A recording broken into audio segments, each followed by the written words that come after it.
Our mission right now is to help make sure that there's enough people power in communities saying, we want big things and we want big changes. We do not want more of the status quo. I'm Carolyn Pars, communicator, coach, and host of Just Power, a podcast about creating a clean energy future without leaving anyone behind. Join me as we explore the technologies, policies, and human stories that can make clean energy not just sustainable for our planet, but accessible for everyone. Welcome to Just Power. Hi, I'm Carolyn Pars. In Denver right now, a once-every-20-years utility franchise renewal is unfolding in real time. What is that? It's an agreement that grants a utility access to operate their services, gas, electricity, etc., in public spaces. So Denver's agreement is due to renew on January 1st, 2027. However, negotiations have stalled over a critical question. What should communities expect in return in the next 20 years from a utility that is a monopoly? The city and Xcel Energy are now negotiating that, along with a proposed community benefits agreement. The outcome could determine whether this renewal goes forward or if it's sent back to the drawing board. I have back with me Jeff Ackerman, a former chair of the Colorado Public Utilities Commission, and also with me is Thomas Weller, who is a lead organizer at Together Colorado, a statewide, faith-based, community-led organization. Together, we're going to be examining what's at stake here in Denver, right, and Colorado, and what this moment may signal for utilities, for cities, for communities who may be watching closely across the country. Welcome, Jeff, and welcome, Thomas, to our show today. All right. Wow. It's happening in real time right now. I'm so happy that you reached out. So I'm going to just dive right in. The agreements we're talking about come up every 20 years, right? Roughly every 20 years. Why is this so pivotal right now for Colorado? Thanks, Carolyn. Yeah, great to be back with you and good to have Thomas Weiler with me as well. I think what's so critical right now is because you're right, franchise agreements do come up every 20 years or generally 20 years. That's been the state of the length of franchises. I think what you have right now is the distinction that it's an opportunity between local governments and their communities and for-profit corporations to have a meaningful discourse between the community and for-profits. I think why this is so important is that there's probably a growing chasm between for-profits and the people they serve. And this is an example of that chasm. Okay, so this is a pivotal time, right? Mm-hmm. It's a great time because there's something on the table in real time. Mm-hmm. So in Denver right now, their negotiations have expanded to include what you call a community benefits agreement. What is that? And how does that differ from what has been done before with the franchise agreements and what's going forward? I know this is it's happening in real time. It's moving, a moving target, right? So how is this different? I'll start that, Thomas, then hand it over to you. 20 years ago, when this Xcel was a public service company of Colorado, we'll use those terms interchangeable, was renegotiating the agreement that was to expire at the end of 2006. At that time, what was called a companion agreement was the platform, the framework on which there was an opportunity for the city and the city's communities, the representatives, to kind of say, this is what else we would like to talk to you about as the service provider of Denver and as the for-profit entity making profit off of that service in exchange for access to rights of way and access to public property and the like. And so there was an agreement that reflected sort of some of the needs of the time. Back then, it was a growing awareness that a lot of nonprofit properties were used 24/7, such as shelters, and had very little access to resources, for example, to make them more efficient. It was a chance to start a conversation with the utility from its shareholder point of view and say, what's the shareholder going to bring financially into the conversation? Yielded a nominal amount of money being put forth every year over the 20-year period from the shareholders to be used for low-income assistance as well. That was 20 2006. Then it Okay. picks up again in 2025. I can turn that over to you, Thomas, to kind of what came to the council this last summer and kind of where we're going from here. Yeah, thank you, Jeff. Hello, everyone. For a bit of background here, the idea of the community having having a conversation with both the city and the corporation, the corporate monopoly in this case, Xcel, was not something that either of those two groups were pursuing in our experience. In 2025, the mayor's team and the Xcel team negotiated an agreement through. It became public essentially in June that we had serious concerns about first and foremost being a lack of any sort of engagement with community. We in our organization at Together Colorado, we're talking to people in neighborhoods and faith communities across the city and the state every day who are concerned with putting food on the table. Affordability is a huge concern. Climate change and climate justice is a huge concern. And when we finally were brought into the conversation in June through council hearings and things like that, we had to push our way into the conversation with a question of saying, hey, who have you talked to about this? And are the community's concerns in any way reflected in this conversation, in this negotiation? And the answer was no, frankly, that, both on the city's part and on Xcel's part, essentially nothing was done to engage community. And so through the course of the summer, through conversations with city council and lots of organizing and people showing up from community saying, hey, what about us? This isn't, once in a 20-year monopoly agreement that doesn't reflect any of our concerns, we take issue with. And so, over the course of the summer, we were able to get the attention of the city council, a receptive ear from the mayor's team. Eventually, we were able to defeat the franchise agreement in August and giving us and the city another year essentially to renegotiate and do right by those concerns. Some of them being process concerns, a failure to include people, a failure to consider the situation many Denverites are facing, in addition to lots of important things that other cities have done to pave the way for economic and climate justice in things like a franchise agreement. Wow, I didn't know that. I didn't know that there was nothing in that first round that had to do with listening to our communities or community benefits, right? Right. It's a real point of contention that brought forth Yep. a classic franchise agreement, a separate agreement with the airport, and then something that was basically a good faith commitment to say we'll work together with the city. We had no real clout to it at all. And I think it was based on that at the first vote in July, there's 13 people voting. We were able to get 5 to agree with us then, 8 who said, yeah, we'll let it go to a second vote.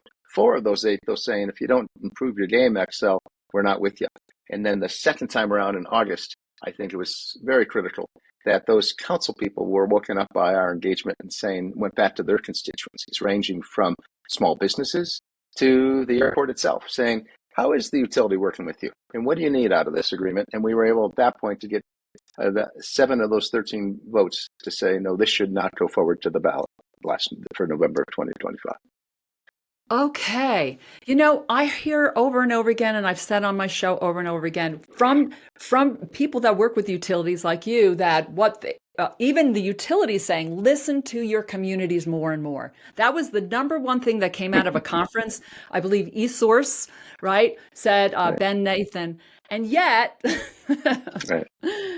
nothing has happened here, right, about a really critical piece, because this is public space. Right? This is where we live and breathe and work and everything. And this is, and they're I think old habits take a while to break. Yeah. They came in front of the council with a straight face and said that their community engagement was an email sent to some 100-odd registered neighborhood organizations saying, hey, we have an agreement with you think you're going to like. A, that's not full community engagement. B, after the negotiations, the wrong time to tell folks that you're doing this. And C, I don't think they were looking for input.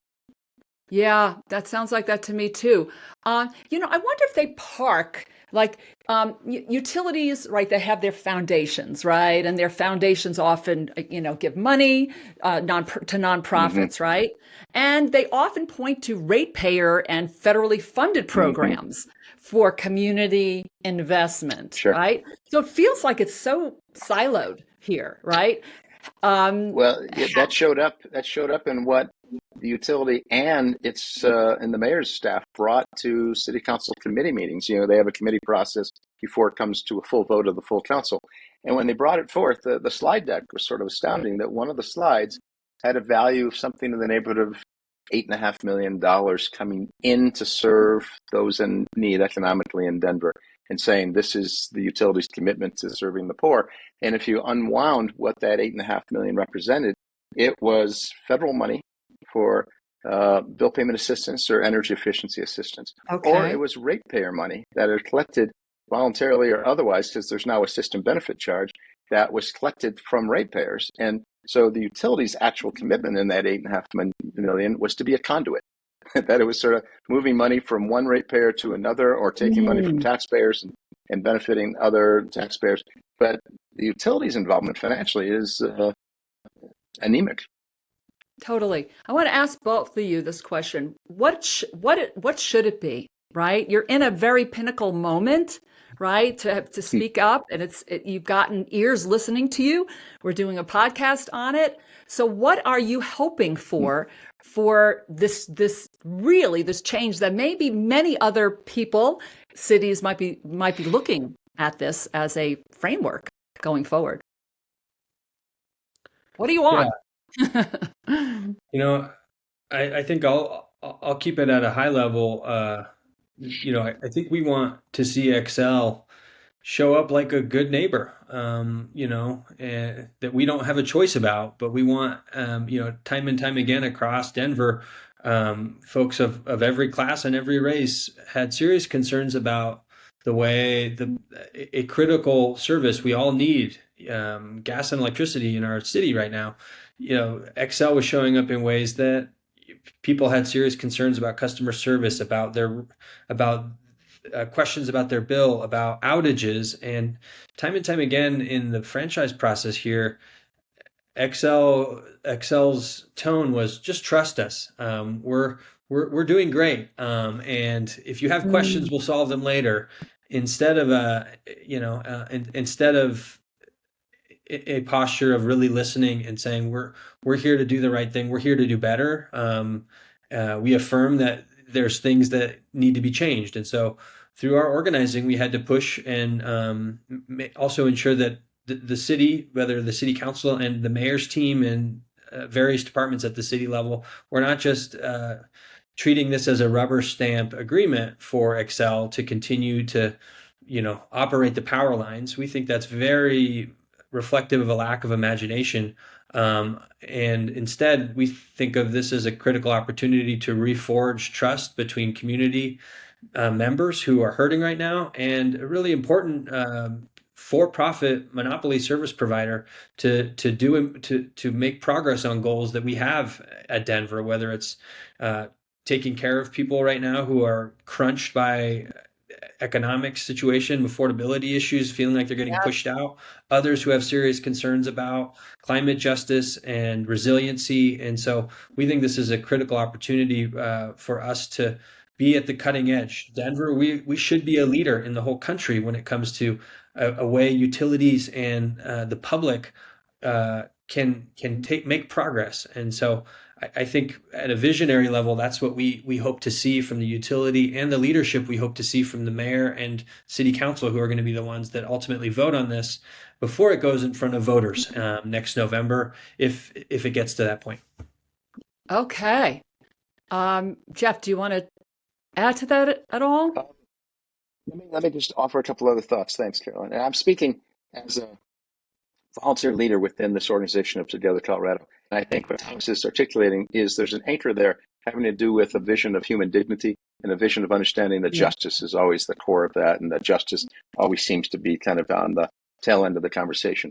It's in that context why we got involved with this, knowing what we knew through some good working relationships with key city council people. But at the end of the day, it's not just Together Colorado as an organization. We're setting the frame for this emerging concept whose time has come of a community benefits agreement. I think we're seeing that's going to play out more and more as governments engage with for-profit companies, not just utilities, but people building stadiums or people putting forward transmission lines, whatever.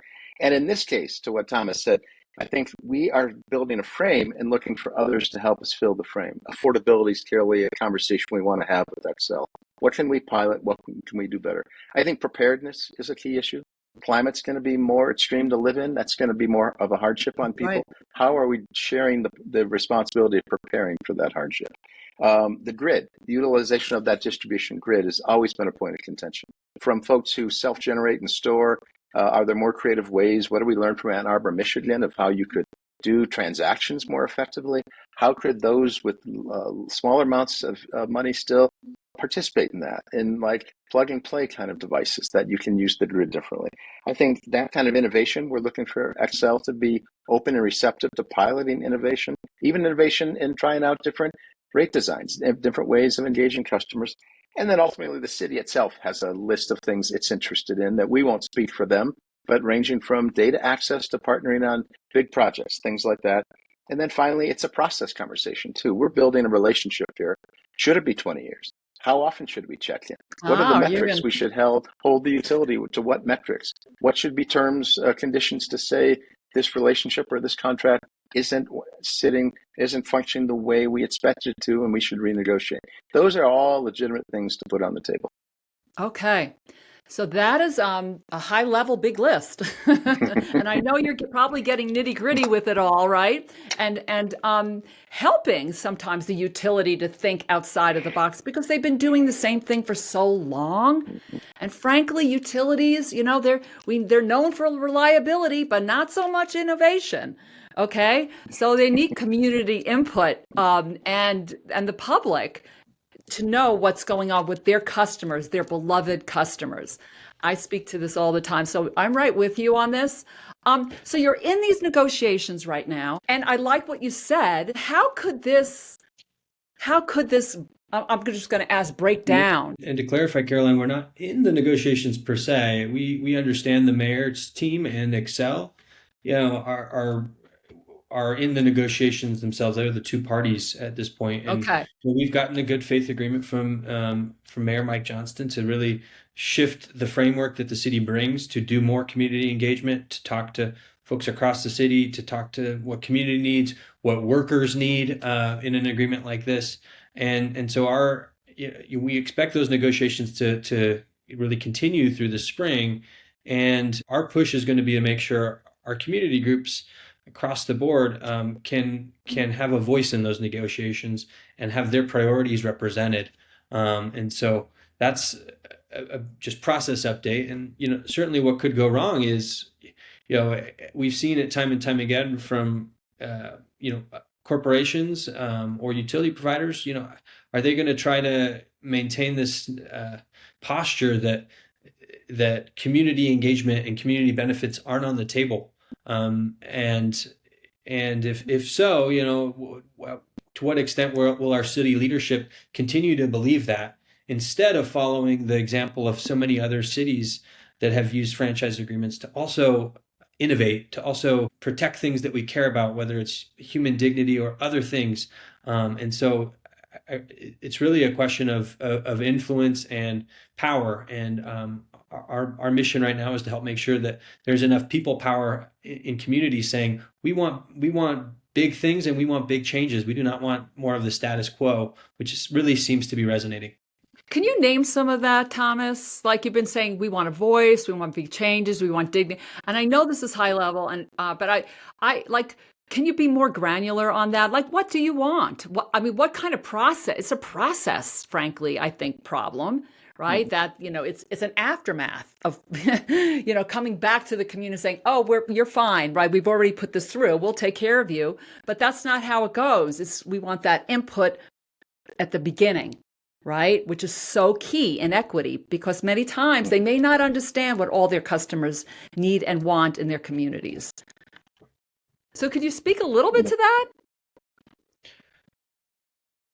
Certainly.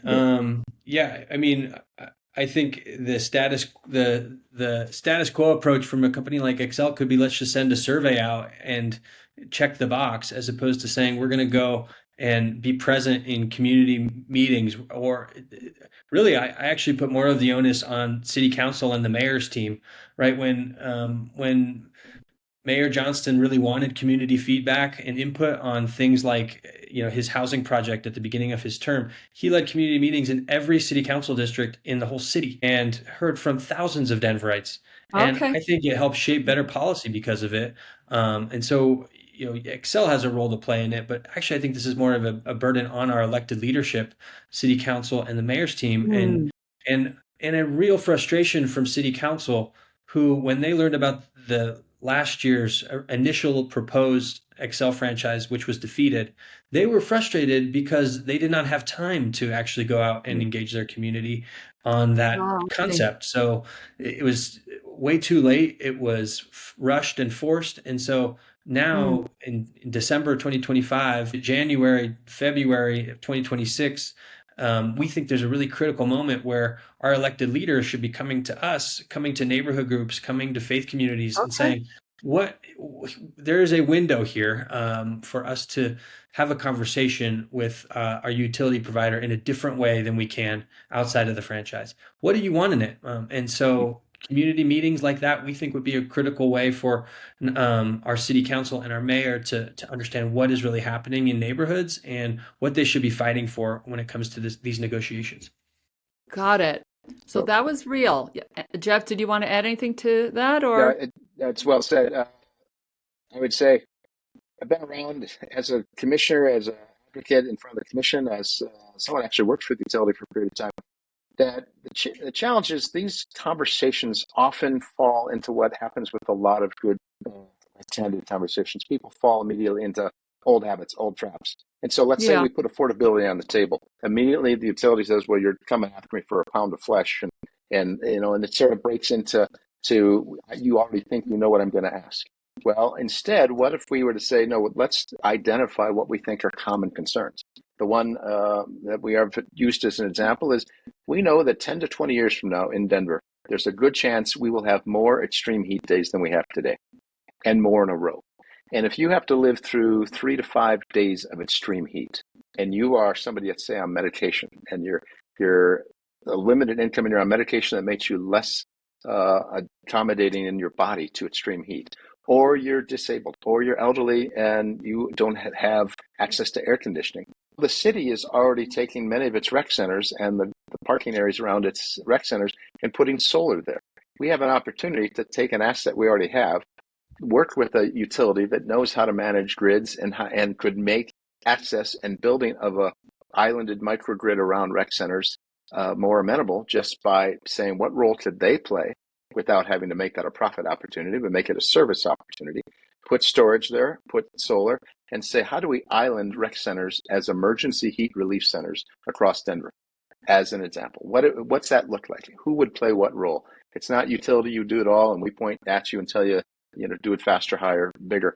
But we figure out what are the partnership opportunities. What are things we could test out? Because Denver's a great test bed, and Mayor Johnston's showing that he's sort of the example of testing out good and new city policy, whether it's on housing the unhoused or whatever the case may be. What can we do to make sure a utility is truly part of a vibrant, functioning, good city?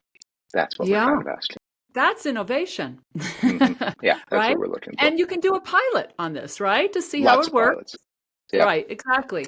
I it's been love, a point of contention of pilots versus, the agreement goes to the Public Utilities Commission for approval. Pilots are a great way to try out things, and the way to look at that try is to say, okay, what additional marginal costs are you going to incur, as a utility? Let's make sure you get those costs covered, but let's also make sure we learn something. Let's design things where we learn and try new practices across the spectrum. whose responsibility is that? Is it back to where the money is coming from, right? Is it Excel to do that kind of really um, granular community outreach? Is it a combination? Is it the city? And how does that get funded? Welcome to the world of regulated utilities. If it's part of the I'm utilities course asking of the right business, guy. right, yeah. If it's part of the utilities course of business, like they say, hey, we would like to improve our outreach or engage our customers differently, that can be seen as a reasonable expense of customer service, and that it's that kind of thing. If it's at times, if it's serving those who are defined by state law as income qualified, some of that, if it's a reasonable advantage to them, can also be recovered from them. There are other places where it may go beyond that, and it may be upon either finding third parties, if there is such thing as federal money anymore, or the shareholder comes in and says, that's good for us, we should cover a portion of that cost. It's blending all of that together and figuring out how that works. And that's why you have to be realistic in what you're asking. That's why pilot projects make sense to learn from. And then if it works well, it goes to the commission or to the legislature, and we say, okay, what did we learn from that? And what's a way to implement that? So if the answer is it's a blend of all that, and it's smart thinking across that whole spectrum. This sounds like a energy equity department inside of a utility, not customer service. We have that. We have, government affairs. We have community outreach. But this is where you bake in this piece, which is really nuanced and not necessarily playing out at all. I mean, I haven't heard many except for maybe municipalities do more of that. So this is a headset change, a mindset change for the utility in these very auspicious times that we live in right now with, like you say, climate change. But community involvement and partnership, what needs to change for that to really happen? That's fascinating. And Thomas, maybe I'll defer to you in a minute, because I think we heard about small businesses as well. We heard individuals that aren't saying because I don't feel like I'm being treated equitably, although that's a key piece, and that's right to the heart of who we are as Together Colorado. But there are other voices in here too. But I think you're right. At an equity point of view, and it goes to things you and I have talked about elsewhere, maybe in the last time we were together, I think it's always a key point to remember that an investor-owned utility is a creation of the people. And it was created for an efficiency purpose, knowing we were moving into this thing that always sounds dangerous, and it is, of a monopoly, where you give one for-profit entity access, protected access to an entire market and say it's yours under these conditions. Tricky business to get into. And we've done that for 100 plus years because it made more sense than having 3 or 5 or X number of different electric companies all show up at your back door trying to say, let me attach my wire to your meter. That just doesn't work. We need one system, and there's reasons for that. But at the same time, we need to remember that we created that entity. We asked it to do certain things. That world of electricity is getting more complicated, so the expectations should grow in accordingly as to what that entity does to make sure society is still functioning well as a place where these services, electricity and gas, are critical to functioning society today. Those are the questions we're trying to explore both here and elsewhere. But Thomas, what you picked up, especially I was intrigued with some of the council people who really became the voice of storefront businesses and the like. Yeah, I guess I would just offer, I think the thing we're learning, and that I think, in my perspective, is the most groundbreaking piece of this, is that we are, it's a bold claim to say that regular people should have agency and a voice in the agreement that governs their utility provider. It sounds outrageous. Sounds crazy. And, we understand that the utility is going to do everything they can to deny that claim. And it's in their self-interest, right, to say, hey, no, let's just have a couple of us negotiate this agreement that governs 600,000 odd people and countless businesses. And so we think that's a huge part. This is about, if it sounds like democracy, it is. Let's have a voice in this agreement and this really important, once in a generation conversation. Right. And we think that is what people need right now. And as you said, there's lots of other things in the world right now where people feel like no one's listening to them. They don't have any agency over their lives. And we think, while not saying Together Colorado is going to be the one writing this agreement, instead, I think we see ourselves as having held space last summer when this was about to be rubber stamped through, and now looking ahead, holding space for folks who are listening to reach out and say, hey, I have an idea here. I have something to say about, rates or customer service or how Xcel is showing up or what could be done in a better way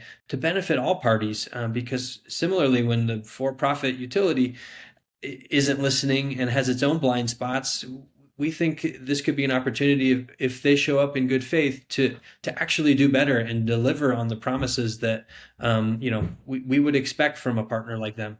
And so I just want to use that framework for folks at home saying, the more people that speak out and get involved in the next 6 months, frankly, is going to be the determining factor of whether Denver can have an agreement that becomes a model for the rest of the country and becomes a model for how for-profit, public, and community and workers can all benefit from an agreement that has contributions from each of those groups.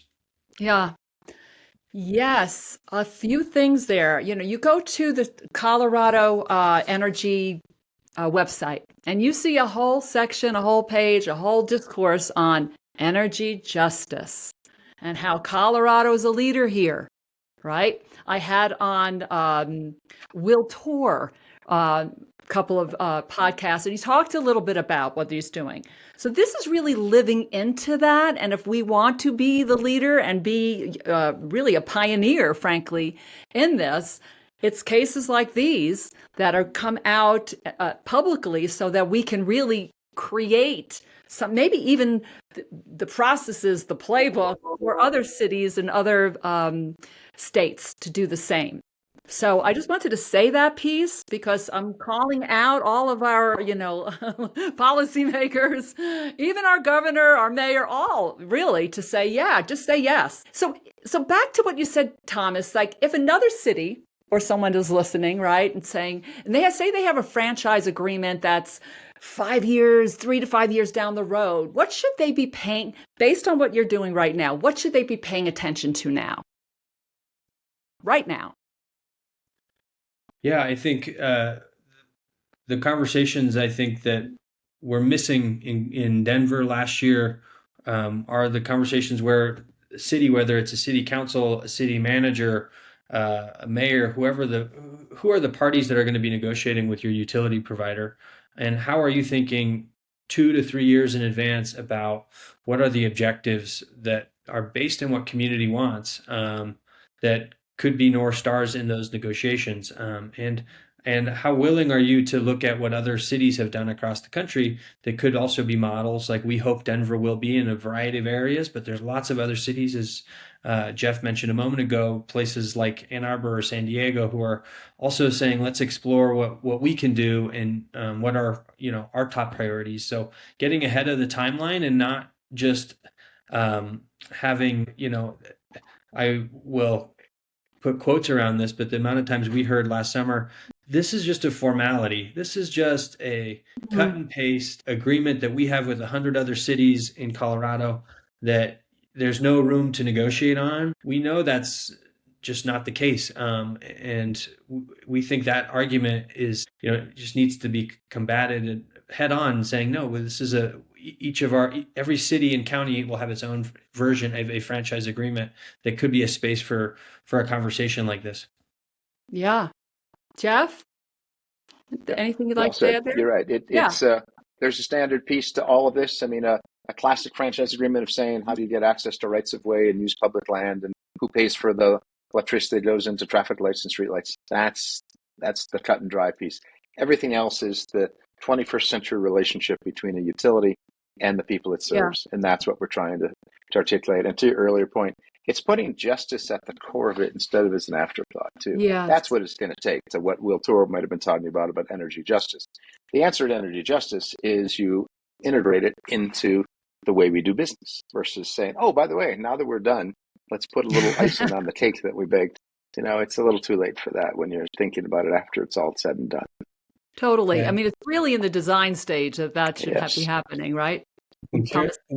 Yeah, Carolyn, one thing we may have said, but it's worth noting, is that, Jeff's mentioning the core of the franchise agreement, the right-of-way pieces, and we're talking about what some would call a companion agreement, a side agreement, an energy justice side agreement that has to be negotiated at the same time. Xcel was very interested in saying, let's get the franchise agreement done. Let's get us our 20-year contract.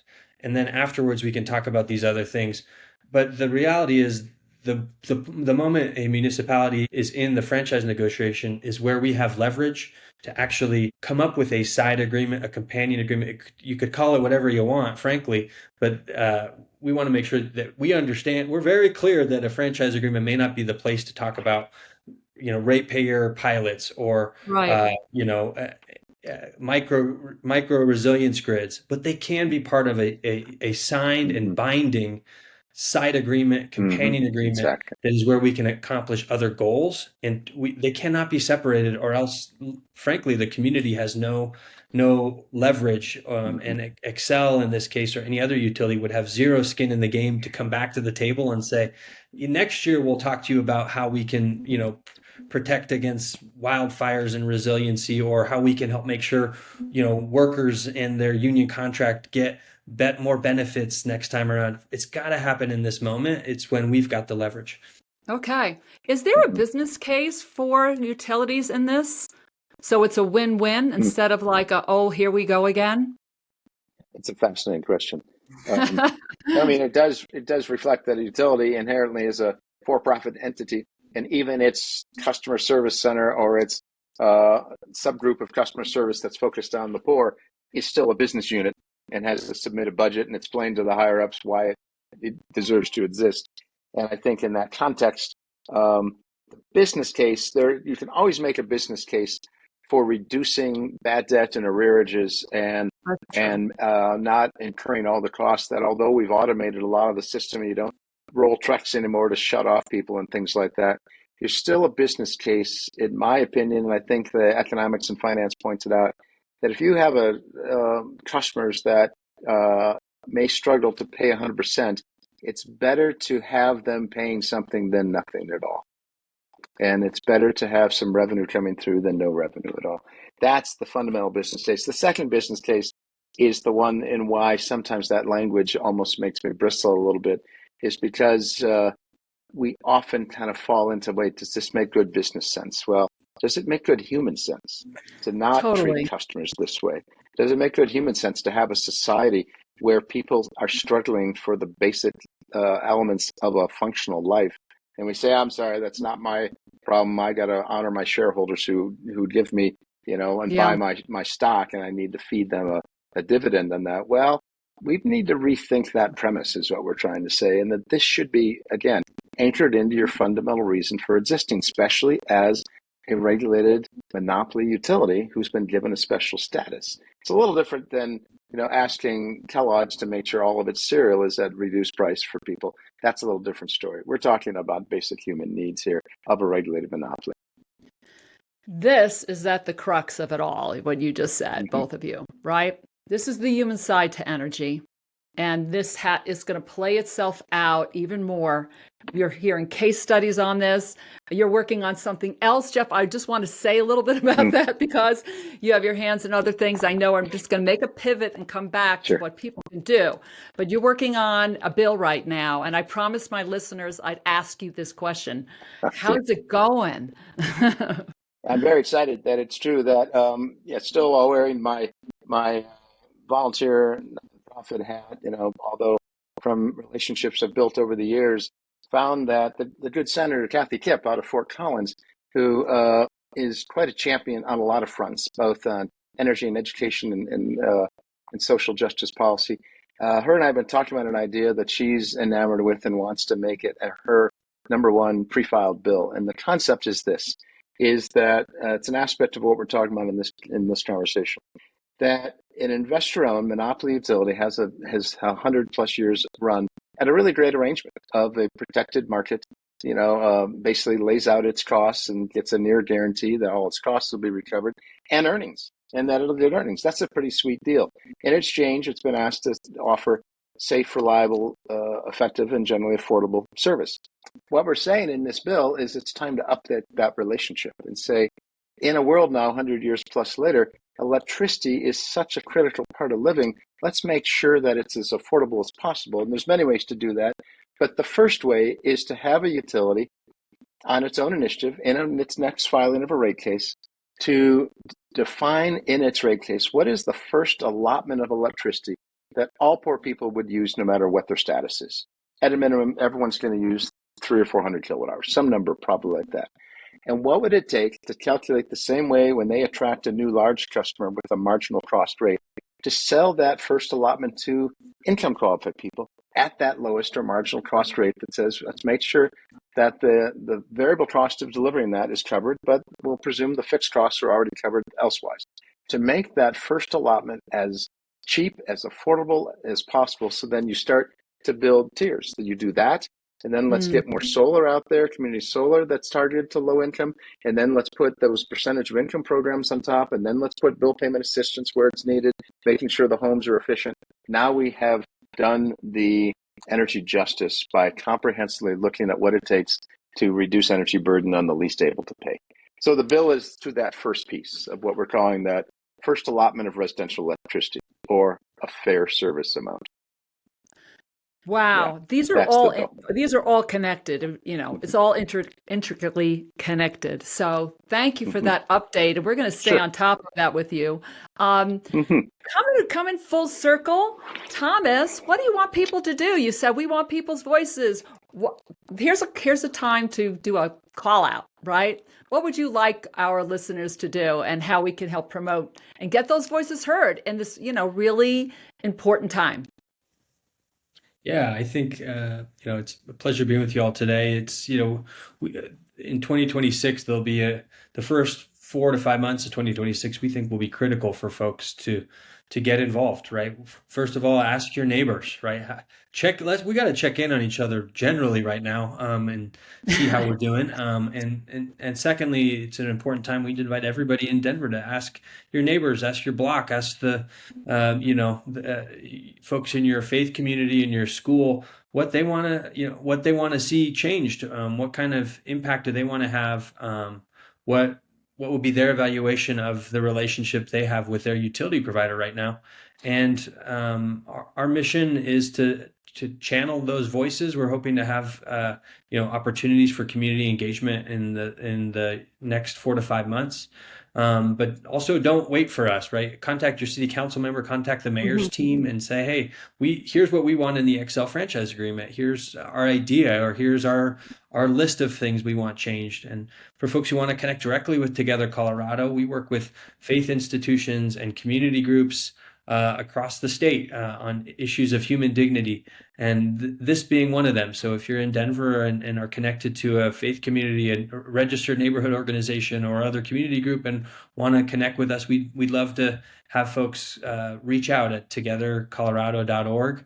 And then, most importantly, there's going to be opportunities in front of city council and in community meetings to say, here's the relationship we want. Here's how we think Xcel could be a good neighbor. And here's what the city can do to help make sure that that's enshrined in policy. So we'd invite folks to think about those things the next in the season ahead in 2026. I love it. We're going to have all of this in the show notes. Jeff, as a former commissioner, and you know what works and what doesn't, what would you call out for even the commissioners who are in the PUC right now? So what would you ask people to do right now that would have impact? Great point. We'll start now. Yeah, the commissioners themselves, and you mentioned it, they have a challenge, a 4-year-old justice issue now of 2021 legislation they're trying to implement that brings equity and justice into their work. I hope, I think they have some draft rules out on that. I would really commend them to make sure they understand their role in that every decision that it has a justice component, clearly that you elevate that in those proceedings. I think that's critical. In this case, the franchise agreement goes to the council. The community benefits or companion agreement goes to the commission. The companion agreement stays in the city level. And so those are two separate arenas there. I think that's important to realize that. I think it's also important for folks to realize whatever jurisdiction you live in to check in with your elected officials because you probably have this on your calendar in the next few to several years. And we've already heard from some of those jurisdictions saying, hey, we'd like to learn from you. I think the same applies to people living in those jurisdictions. Reach out to us as well. Talk about this in whatever organizations, faith and otherwise, you're connected to that probably has some version of a social justice or advocacy or engagement committee. Talk about this there and see how this is an opportunity in that space as well. I think, and then watch your legislature for what's coming in 2026 regarding this and other legislative initiatives where folks are going to have to kind of do some serious but hopefully heart-filled thinking about how we promote good policy in behalf of human dignity and economic and energy justice. Nice. What a great, both of you, call to actions here, and the good work that you're doing on behalf of the people everywhere, frankly, beyond Colorado and Denver. So thank you so much for your wisdom and your dedication, right, to making changes. I want to leave our listeners with a question, right? Which we've said this question out loud, but I'm going to say it because I want to see it in our comments too. If utilities are guaranteed returns, right, and protected markets, what should good partnership with them look like right now for communities? All right, what would that be for you? So I'd love to get that in the comments, and I promise I'll make sure it gets passed on. Let your voice be heard, right? We read all of our comments. And as Thomas said, and Jeff said, if you're a community member, engage with your local city, right? It's your city council and ask how your franchise agreement works, what's in it, what needs to change. And if you're a utility leader or a policymaker, this is an invitation to reflect on trust, on accountability, on community benefits being defined, not in theory, but in practice. So everybody's watching Denver right now, right? And the implications can extend far beyond the city. Why? Because we're all in this together. If you enjoyed this episode, make sure you subscribe to Just Power wherever you get your podcasts. And if you really loved it, leave us a review and tell everyone you know about our podcast. It's going to take all of us to create a clean energy future that leaves no one behind.